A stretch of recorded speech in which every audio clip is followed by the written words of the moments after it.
This is Elizabeth from Equine Information Source, and today we are talking with Ashley Shaddock and Kate Lloyd. Ashley is the owner of a facility called Shaddock's Paddocks, and Kate is the head coach and trainer. Shaddock's Paddocks is located just outside of Bellwood, Ontario. Ashley took a business equine management program at a university in the States with a focus on anatomy and nutrition of horses.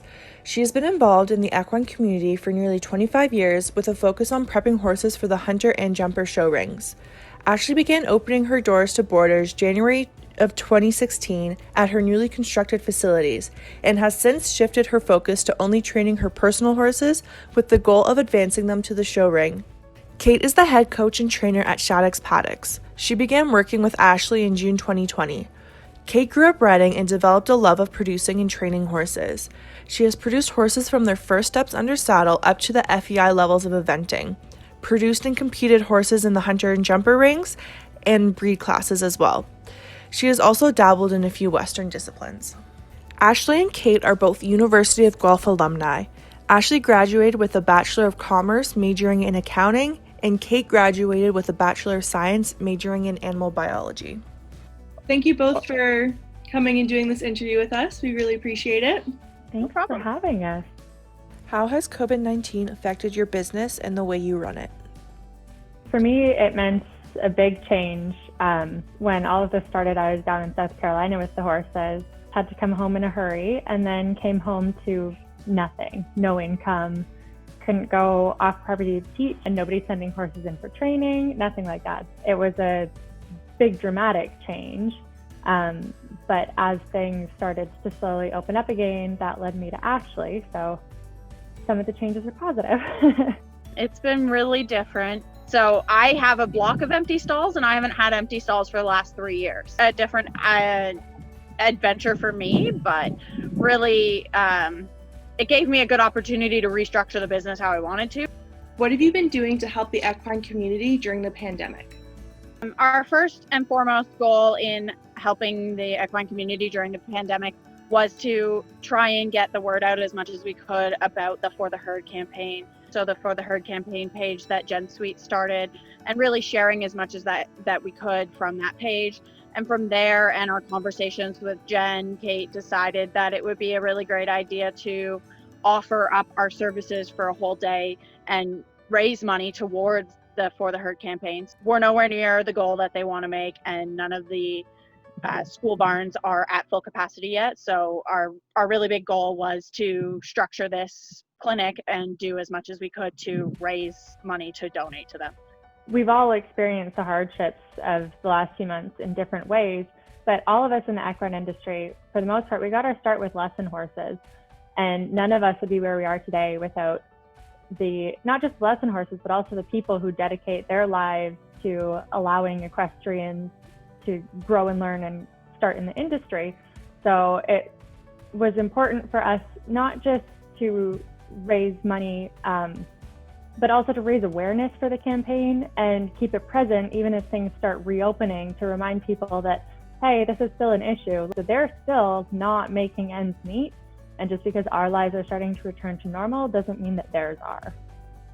What can you tell us about the clinic you are holding to help raise funds for the For the Herd campaign? Ashley's donating her gorgeous facility for us to use for the day, and I'm donating my time so that 100% of the proceeds for the clinic can go directly to the For the Herd fundraising campaign. We just wanted to provide an opportunity for people to have a different way to donate. Our clinic, we've offered different groups for everybody to try to meet the needs of a broad range of riders. So we have everything from green horses, who it's their first trip off property, up to more experienced riders. We just wanted to do something a little bit different so that people had a different motivation to engage with the campaign. How has the community responded to you hosting this clinic? It's been good. We've had a lot of engagement from different groups. We haven't reached full capacity for the clinic, so there's still room for anybody who wants to participate. I've definitely received attention for the clinic from people that I don't think otherwise would have engaged with it. So that part's been very positive. Going off of that, I did actually receive some people's messages saying, I don't have a horse or I don't ride, but your message has really touched me and reached out to me, and how can I donate to the clinic despite my inability to come and ride and join the clinic so that I can make a contribution to the For the Herd campaign. So we've been connecting all those people directly with Jen Sweet to make contributions directly to the campaign. What do you wish to achieve from this clinic? Based on our availability to try and fit it into the full day, the groups are maxed at 4 people. So with the 4 people and the 5 classes that we scheduled, it would make income of $1,000 for the day. And that's our goal, I would say, but really any penny helps towards helping out the school horses in the For the Herd campaign.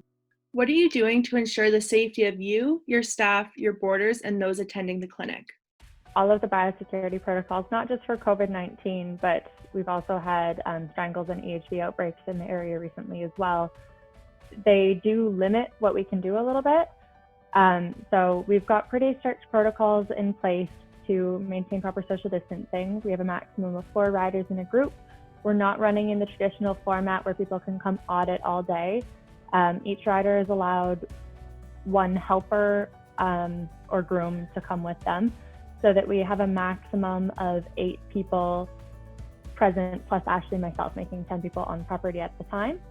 And we've also spaced groups out accordingly so that we don't get overlap. So we're not going to have 8 or 9 riders in the arena at the same time during a changeover from one group to the next.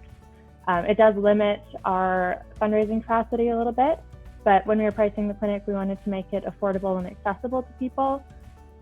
Is there anything else you would like the viewers to know? I think the one thing for me is just that even though times are tough, stick together. It's so important with all the social distancing that we've got going on to find ways to connect with people, and the barn community and horse community that we have is a great way to do that, even if it's not in person. I totally agree. Help your neighbors, guys. Every little bit helps.